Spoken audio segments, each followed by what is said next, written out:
there's a lot of love for it, definitely. So, Oh, thank you.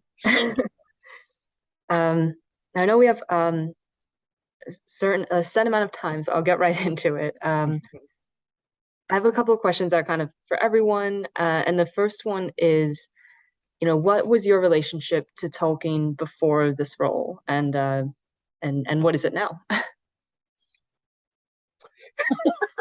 That is very good. Well done. Down, nod. Sorry. Well, for me, I came into it with movies.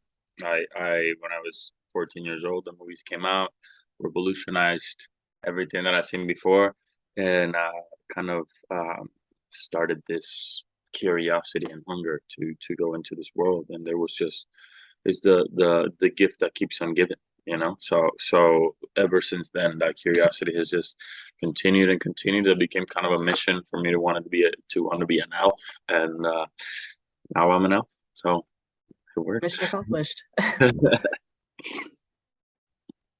For myself, I hadn't read Tolkien. I'd seen the movies, and loved them. Seen them more than once. I hadn't realised everybody watched them every Christmas, and I think I did as well, actually. So I'll have to watch them again this Christmas. But I had no idea that he'd created and written this vast world that we are now living in. So I've dived in deeper since starting this job, and I've learnt a lot more about Tolkien's world, and I'm constantly learning more. Even when I revisit the books, I kind of figure something else out or rethink something. So yeah, that's my kind of current relationship with Tolkien's work. Amazing. The books were quite a big family favorite growing up. So it was very much a part of my childhood, and then the films as well. And so it was quite surreal to then find out that I'd be a part of it in some way. And just discovering more and more each day. And obviously the discussions that we as a cast have had, and then with the showrunners and with everyone, it's been quite an amazing experience to be able to revisit and go back and kind of fall in love with him again, with the stories. Amazing. So have you all, this might be a silly question, but have you all gone to see the whole finished product now of season 1? Did that happen recently, like when everyone else saw it, or did that happen much earlier? It happened when everybody else. When everyone else. Yeah. Oh wow. If we finished. Have you not finished? Saying that you didn't? I haven't watched the 8th episode. You haven't watched the finale? You haven't? No, because I've been like working and traveling, doing this and that, and I am very ritualistic about these things. And that's no excuse. It's too special for me to sit down and kind of. And I was staying at this the accommodations that they had us. This TV had the worst colors in it, like the contrast, and I was like, I cannot watch this in a TV like this. And then I wanted to do it. I was like, I can't. So I'm waiting, because the others I watched on the projector with Morbid. Oh yeah. So I was like, I didn't want to. So no, I know what happens, but I'm waiting to watch. Well, that's totally understandable. But what you have watched so far, what has struck you or surprised you? Like, was there anything that was really, really different from your experience on set that you're surprised by? Yeah. I just such a wide question. I just feel like the way we shot this show. Correct me if I'm wrong. I think everybody could have felt that they were the lead of the show, because we were in such like our own worlds. We shot our worlds. There's not a lot of crossover until maybe later in the season, so you do essentially feel very much like the center of this. So it's fantastic to actually and it's very fun to watch how you fit in the world of Middle Earth. So like it was very easy for us to be audience members as well, because we just, our through line is essentially was our focus for a lot of the time. Did I save it? I was just watching. It just didn't surprise me that you thought that this whole show was centered around you. Featuring power. Featuring the Rings of Power. No, man, I mean, I essentially never left the Southlands, Yeah.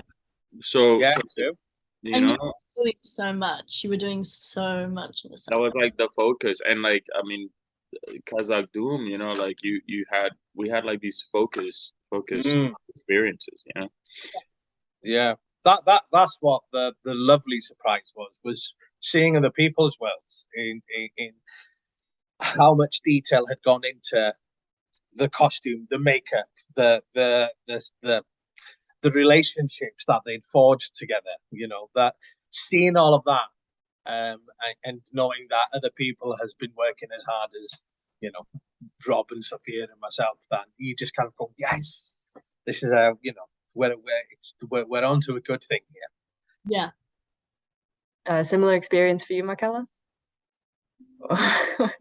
Definitely. I think what's so amazing is that we were able to watch the first 3 episodes all together before they'd come out. So we had it was quite a wonderful reminder of just how much of an ensemble it is, and how everyone has their moving part in it and complements each other, in the worlds and the realms complement each other. And so we all joke about it and everything, but it really I kind of felt like I was watching a family on screen in a way, just like in very separate contexts.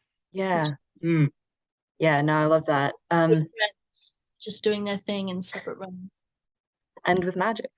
But so I did have a question, like, for each of you specifically as well, that's kind of and I'll try to go in the order of my screens. I think that makes sense. So on my screen, at least, Owain is first. Prince Durin is well, I've strongly felt that we did not get enough time with you actually in the series. Like, I really loved the family dynamics. It was like a very personal plot line, and then plus like the secret mithril was really interesting. So the relationships with Disa and with Elrond, of course, with Prince Durin's father, also named Durin. Is this what you would have expected from the role when you first heard about it, about a dwarven prince in a fantasy series? And what was helpful for preparing for that? To be honest with you, I didn't know what to expect when I was told what role I was playing, and but when they told me about what was going to happen, it kind of,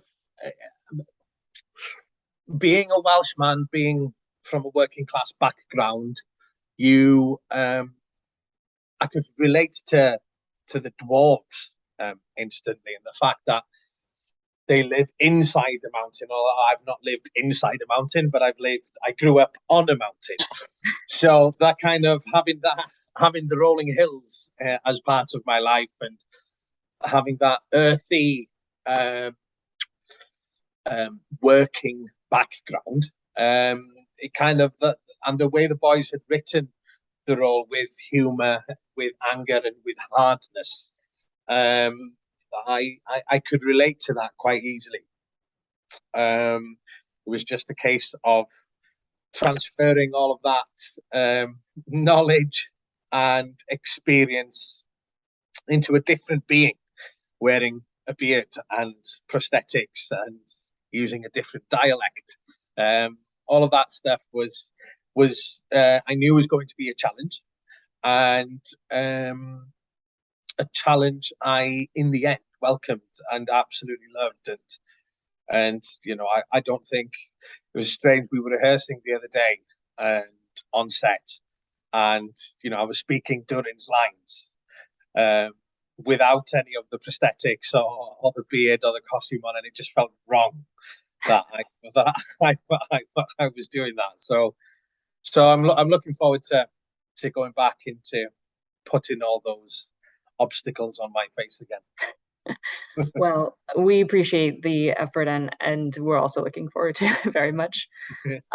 My next question is for Ishmael. Am I saying that okay? Ismael. Ismael?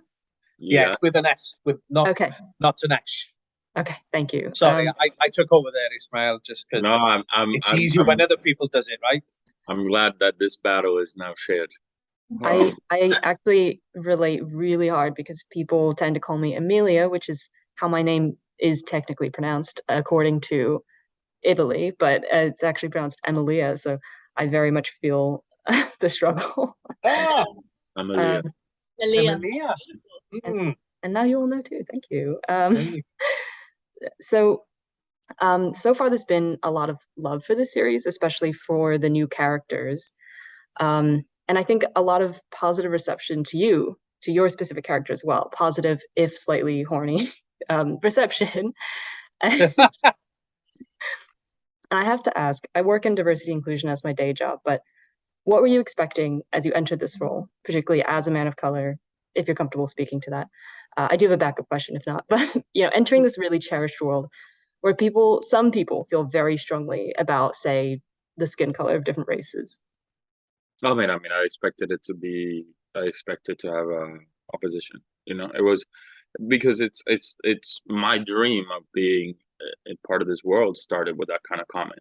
As soon as I uttered the words, "I want to be an elf," or "I want to be in this world," like, and not just that. As an actor, many other fantasy works throughout my career have brought the same kind of reaction from people around me. So, and if that is any kind of indication of what was to come and amplified in one of the most beloved franchises, I knew that there was going to be a tough road ahead. Could have visualized or actually understood the scope of it. I mean, not until you see it, but I did definitely know that there was going to be some sort of commentary, some sort of backlash, and there was from the day that my headshot was out there. So it's been 2.5 years. Well, in February it's going to be 3 years of consistent feedback about what people think an elf should look like, or what they think I shouldn't be doing or not doing. It's been, again, exhausting, and it's taken a massive toll, and it's something that I've had to navigate. It's not the only person that's gone through it, but I think I'm one of the people that speaks on it the most. But I've had to focus from the beginning on why I wanted to do this role, why it was important, and what I needed to tap into, because it's as you know, diversity and inclusion. You work in this. This is everyday exhausting work, and the world is just essentially designed in a way that excludes a lot of people. That's what we need to have departments that do inclusion. So I've set my life to be part of this mission and part of this work, and with that comes this. And you have to have a kind of personality like mine, that you have to just kind of say fuck it. We said horny earlier, so I'm assuming we can we can curse in this interview. I'm pretty sure we can. It's fine. I mean, you can put like the asterisks or whatever. I have to keep going. I have to, I have my mind, and minds like ours have to envision a world outside of anything that we see, and that's how I kind of, there's none. Well, then I imagine it, and then I create it, and that's what we're gonna do. But yeah, I mean, I kind of try to highlight the point of like the mental health aspect of it. It's important to be vulnerable about the toll that this has. It's not normal. It's not okay. It's not something that we should be like, okay, well, we're gonna just like breeze up on it. We see a lot of actors and artists that struggle, that end up having kind of difficult lives and addictions and stuff like that, and they start with people allowing these people to be abused in many ways. And that's why I'm like vulnerable about the fact that it is difficult. I'm thriving. I'm doing my thing, and I'm taking all the love because the love is there and the impact is there. But we also have to like keep an eye out for our fellow and stand up in allyship for it. Well, thank you very much for sharing that. And it is important. And that's by far one of my favorite things about this series, is that it had such a diverse cast, and it felt very, like, it did not detract at all. It felt very believable. Like, this is a big world that's going to be full of different people. So I was really pleased to see all these characters, you know, some of whom look like me, some of whom look like my friends. But I know I might be going over our time a little bit, but I'll ask one more question for Markella. And again, am I saying that okay? Yeah, perfect. Thank you. Okay. So the Hobbits were probably my favorite part of the original trilogy, and so it was really fun to see the Harfoots in this in the Rings of Power, who are like these nomadic predecessors that like share some traits, have some interesting differences in other ways. Since you were paired with Nori's best friend, Poppy, and as well as an older magical being, some might say wizard, did you feel that there was pressure to live up to the original trilogy or to channel parts of that? I think that I loved the original trilogy, and I also loved the Hobbits and them. I think the relationship and the dynamic that Nori and Poppy have is so specific to them and so specific to their set of circumstances. You know, the Harfoots are in a completely different time. They don't have the Shire. They don't have that home yet, and so they're very much in that process. And so the relationship that Poppy and Nori have has been kind of born of that, and they're very much equal. And I think that, you know, if there was any pressure, it was pressure that I was putting on myself to kind of do Nori justice and do the help, you know, make sure that we're telling really truthful, believable stories with believable character arcs. And so it was just making sure that we were building upon a foundation that the showrunners had already written and created for us that was and felt so real, and then just kind of building upon that, while still having respect for what's to come in the story and for what's to come in Tolkien's writings, but very much focusing on what was happening kind of presently and leading with that. Yeah, no, I thought it was I did feel it was very distinct, you know, even though there's the obvious similarities. I really felt that the writers and then your performances very much set it apart. Nice to meet you, Emilia. Nice to meet you all. Thank you so much for speaking with me. Thank you so much. Good night. Good night.